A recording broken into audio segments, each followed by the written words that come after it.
Sarah Collins was exhausted. Her 12-hour shift at St. Mary's Hospital had been grueling, filled with back-to-back emergencies and emotionally draining cases. As she drove home through the quiet streets of the city, she could feel the weight of the day pressing down on her shoulders. All she wanted was to get home, take a hot shower, and collapse into bed, but fate had other plans. As she turned onto the highway, her headlights caught a car pulled over on the shoulder. A woman was standing outside, waving her arms frantically. Sarah slowed down, her nurse's instincts kicking in. Something was wrong. She pulled over behind the car and got out, her scrubs still on under her coat. The woman rushed toward her, tears streaming down her face. "Please, you have to help me. My son, he's not breathing." Sarah's heart skipped a beat. She followed the woman to the car, where a small boy, no more than 5 years old, was slumped in the back seat. His face was pale, and his lips had a faint bluish tint. Sarah immediately checked his pulse. It was weak and irregular. "What happened?" Sarah asked, her voice calm but urgent. "I don't know," the woman cried. "We were driving home, and he just started coughing and gasping for air. Then he passed out. I didn't know what to do." Sarah quickly assessed the situation. The boy's symptoms suggested a severe allergic reaction, possibly anaphylaxis. She knew they didn't have much time. "We need to get him to a hospital right now," Sarah said. "Get in my car. I'll drive." The woman hesitated for only a second before grabbing her purse and climbing into Sarah's passenger seat. Sarah carefully lifted the boy into her arms, cradling him as she carried him to her car. She laid him across the back seat, making sure he was as comfortable as possible. As she sped toward the nearest hospital, Sarah kept one hand on the wheel and the other on the boy's wrist, monitoring his pulse. She could hear his mother sobbing in the front seat, her hands clutching her face. "What's his name?" Sarah asked, trying to keep the woman calm. "Max," the woman choked out. "His name is Max." "Max is going to be okay," Sarah said firmly, though she wasn't entirely sure herself. "We're almost there." The hospital was only a few miles away, but the drive felt like an eternity. Sarah's mind raced as she tried to remember everything she could about treating anaphylaxis. She wished she had an EpiPen, but all she could do was keep Max stable until they reached the hospital. When they finally pulled into the emergency bay, Sarah jumped out of the car and ran inside, Max in her arms. "I need help," she shouted. "Severe allergic reaction, possible anaphylaxis." The ER staff sprang into action, taking Max from her and rushing him into a treatment room. Sarah followed, explaining everything she knew about the situation to the doctors. She stayed by Max's side, helping where she could, until the medical team had stabilized him. As the adrenaline began to wear off, Sarah felt the exhaustion creeping back in. She stepped out of the treatment room and found Max's mother sitting in the waiting area, her face buried in her hands. "He's going to be okay," Sarah said gently, sitting down beside her. "The doctors are taking good care of him." The woman looked up, her eyes red and swollen from crying. "Thank you," she whispered. "I don't know what I would have done if you hadn't stopped." Sarah smiled softly. "I'm just glad I was there. My name's Sarah, by the way." "Emily," the woman replied, "and my son is Max. I don't know how to thank you." "You don't have to," Sarah said. "I'm a nurse. Helping people is what I do." Emily shook her head. "No, you went above and beyond. You didn't have to stop. You didn't have to help us, but you did. And I'll never forget that." Sarah felt a lump form in her throat.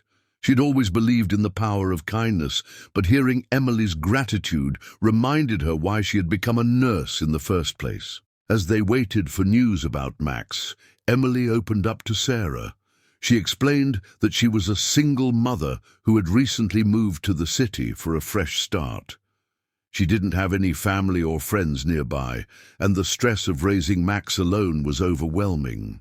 "I just want him to be happy and healthy," Emily said, her voice breaking. "But sometimes I feel like I'm failing him." Sarah reached over and squeezed Emily's hand. "You're not failing him. You're doing the best you can, and that's all anyone can ask for. Max is lucky to have you." Emily smiled through her tears. Thank you, Sarah. That means a lot. A few hours later, the doctor came out to update them. Max was stable and responding well to treatment. He had indeed suffered a severe allergic reaction, likely triggered by something he had eaten. The doctors were running tests to determine the exact cause, but for now, he was out of danger. Emily broke down in tears again, this time from relief. She hugged Sarah tightly, thanking her over and over. Sarah felt a surge of emotion, pride, relief, and a deep sense of fulfillment. She had made a difference today, and that was all that mattered. As Sarah finally headed home, she couldn't stop thinking about Emily and Max. She knew their journey wasn't over, but she was grateful she had been able to help them when they needed it most. Little did she know, her act of kindness was about to change her life in ways she never could have imagined. The next morning, Sarah woke up feeling a mix of exhaustion and satisfaction. She had barely slept, her mind replaying the events of the previous night. She couldn't stop thinking about Max and his mother, Emily. She hoped they were doing okay, and made a mental note to check on them later. As she got ready for work, Sarah's phone buzzed with a text from her supervisor at the hospital. It read, "Sarah, we need you to come in early today. There's something important we need to discuss." Sarah frowned. She wasn't scheduled for another shift until the afternoon, and the message sounded urgent. She quickly finished getting ready and headed to the hospital, her mind racing with possibilities. When she arrived, her supervisor, Dr. Patel, was waiting for her in the lobby. "Sarah, thank you for coming in," he said, his expression serious but kind. "We need to talk about what happened last night." Sarah's heart sank. Had she done something wrong?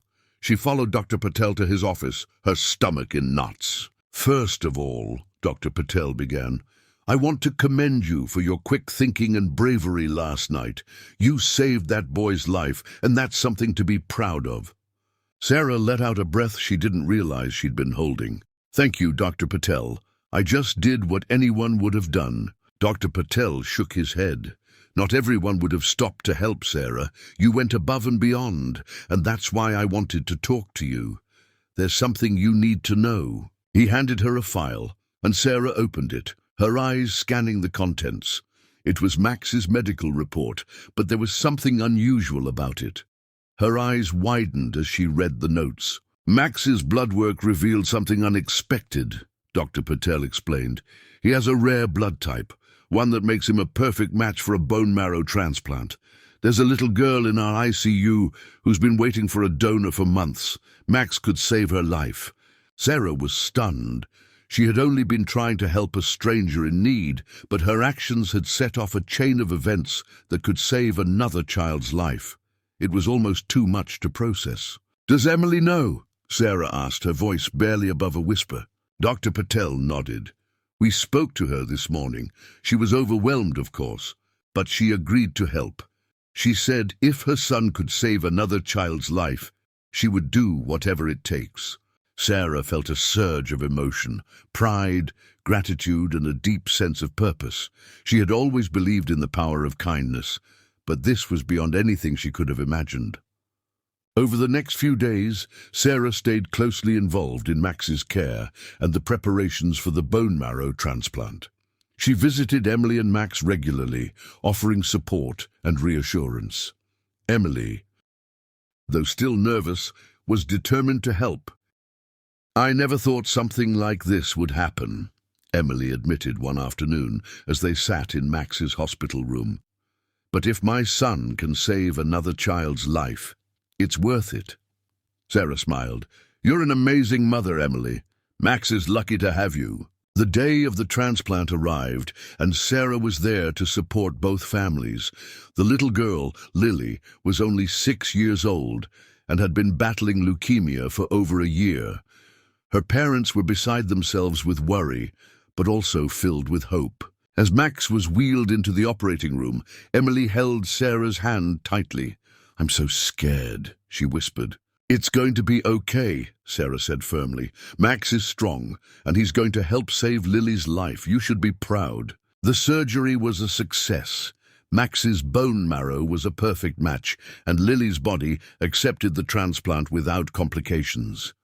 The hospital staff celebrated the miracle, but for Sarah, the real reward was seeing the relief and joy on the faces of both families. A week later, Sarah was called into a meeting with the hospital administration. She wasn't sure what to expect, but as she walked into the conference room, she was greeted by a round of applause. Dr. Patel stood at the front of the room, a proud smile on his face. "Sarah, we wanted to take a moment to recognize your incredible actions over the past week. Not only did you save Max's life, but your kindness also led to a life-saving transplant for Lily. You've made a profound impact on this hospital and the families we serve." Sarah felt her cheeks flush with embarrassment. "I just did what I thought was right," she said humbly. "And that's exactly why we're honoring you with the Hospital Hero Award," Dr. Patel continued. "But that's not all. We're also offering you a promotion to head nurse in the pediatric ICU and a full scholarship to further your education." Sarah was speechless. She had never expected anything like this. Tears filled her eyes as she looked around the room at her colleagues, who were all smiling and clapping. "Thank you," she said, her voice choked with emotion. "This means so much to me." Sarah's life changed in ways she never could have imagined. Her promotion allowed her to make an even greater impact at the hospital, and the scholarship gave her the opportunity to pursue her dream of becoming a nurse practitioner. But the most meaningful part of it all was the relationships she had built with Emily, Max, and Lily's family. Emily and Max became like family to Sarah. They often visited her at the hospital, and Max loved to show off his superhero scar from the transplant. Lily, now in remission, was thriving, and her parents never missed an opportunity to thank Sarah for her role in saving their daughter's life. As Sarah reflected on everything that had happened, she realized that one small act of kindness had created a ripple effect, touching countless lives. She had started out just trying to help a stranger in need, but in the process, she had found a deeper sense of purpose and fulfillment. And she knew that no matter where life took her next, she would always carry the lessons she had learned from Max, Emily, and Lily. Lessons about the power of kindness, the importance of compassion, and the incredible impact one person can have on the world.